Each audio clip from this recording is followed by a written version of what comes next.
Vamos lá, pessoal. Agora nós vamos falar de processo administrativo disciplinar. O processo administrativo disciplinar, ele vai ter em todo o Estatuto de Servidores Públicos. Nós vamos falar aqui especificamente do Estatuto dos Servidores Civis da União, que é a Lei 8.112 de 1990. Tudo bem? Bom, o processo administrativo disciplinar ele vai ter um rito sumário, que são procedimentos mais simplificados, certo? Quais são eles? A gente tem a sindicância, que aparece no artigo 143. Essa sindicância ela pode ser inquisitiva, que é uma peça de investigação, assim como o inquérito lá do processo penal, certo? O inquérito criminal lá. Ah, ou se esse. E aí é uma fase preparatória para a propositura do processo administrativo disciplinar mesmo, o rito ordinário. Tá? Mas às vezes essa sindicância ela já vai servir como processo administrativo disciplinar para infrações simples, infrações leves. Aí esse procedimento ele vai ter contraditório garantido, tá? Sob pena de nulidade. Bom, no caso de infração leve, o que são infrações leves? São aquelas infrações em que o servidor ele é punido com advertência ou suspensão de até 30 dias, que aparece lá no artigo 145 e 146. Bom, a duração dessa sindicância é de 30 dias, podendo ser prorrogado por mais 30 dias, certo? Se houver indícios do cometimento de falta disciplinar, o servidor será punido, ou no caso, se for infração mais grave, vai ser instaurado posteriormente o processo administrativo disciplinar. Tudo bem? A outra possibilidade, o outro processo disciplinar sumário é no caso de acumulação ilegal de cargos. Nós sabemos que a Constituição ela proíbe a acumulação de cargos ou empregos públicos, salvo em casos excepcionais que a Constituição vai falar quais são as hipóteses em que eu posso acumular cargos, certo?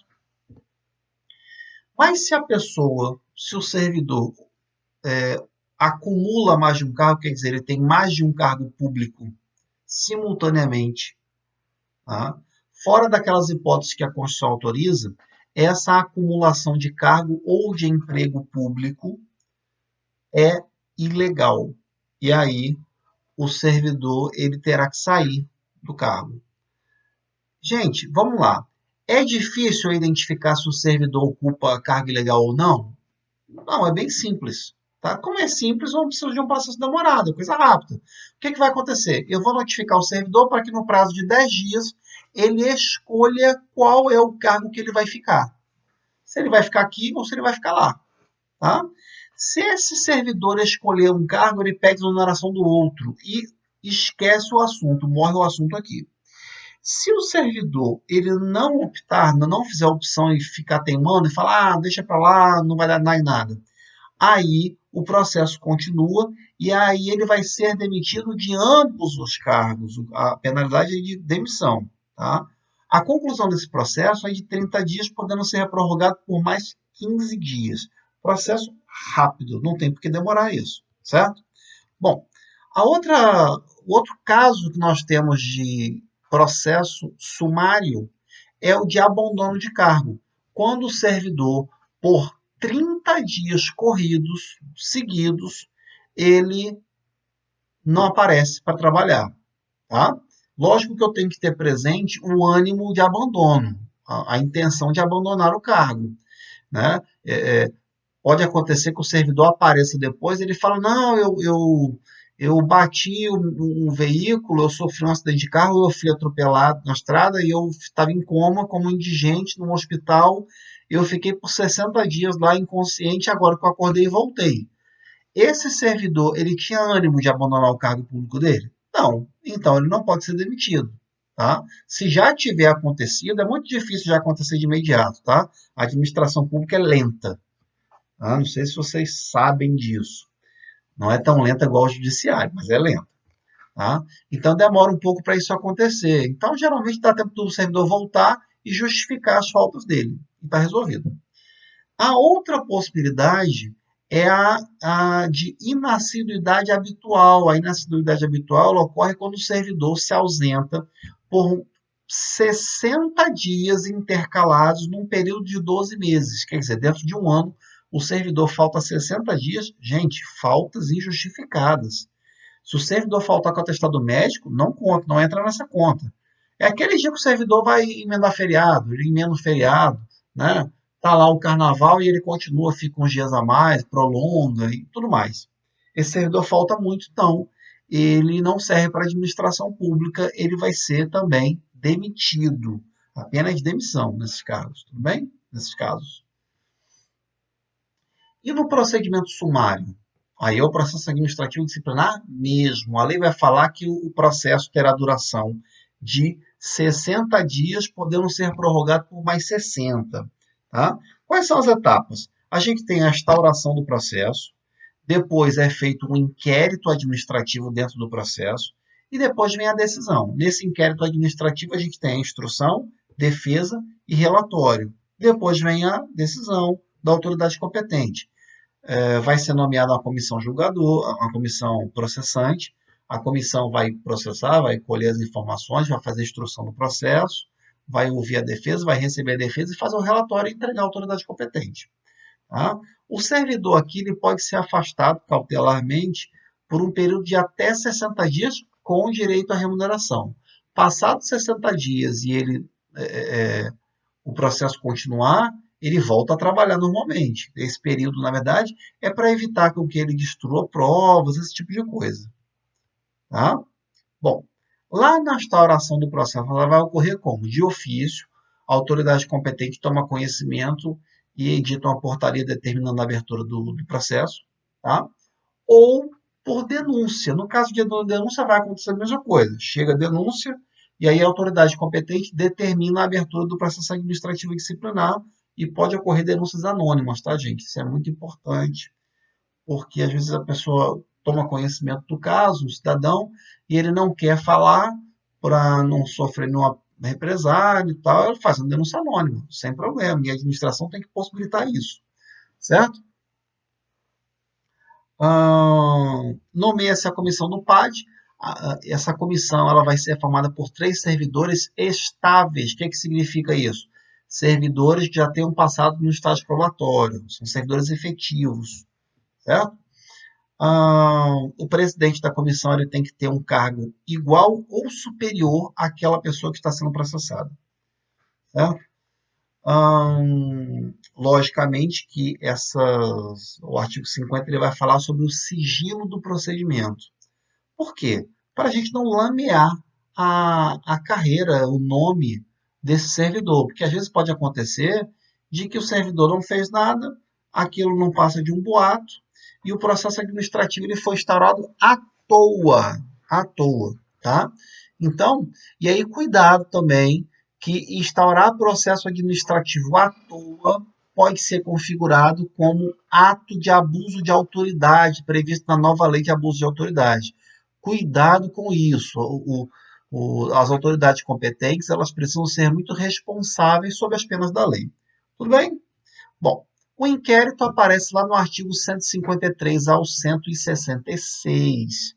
Nesse inquérito, eu vou ter. É a fase de instrução, na verdade. Né? Eu vou dar contraditória por defesa, vou ouvir testemunhas, toda a produção de provas eu vou ter ali, ouvir o acusado. Se tiver mais de um acusado, eu vou escutar um de cada vez, eles vão ser ouvidos separadamente, certo? E no final de tudo, ele vai fazer a sua defesa, tá?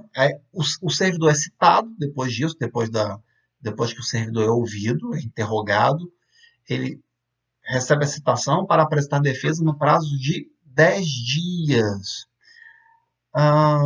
Se tiver mais de um servidor acusado, esse prazo vai ser um prazo comum de 20 dias. Gente, acesso ao processo vai ser por cópia ou pode ser por carga, não importa, tá?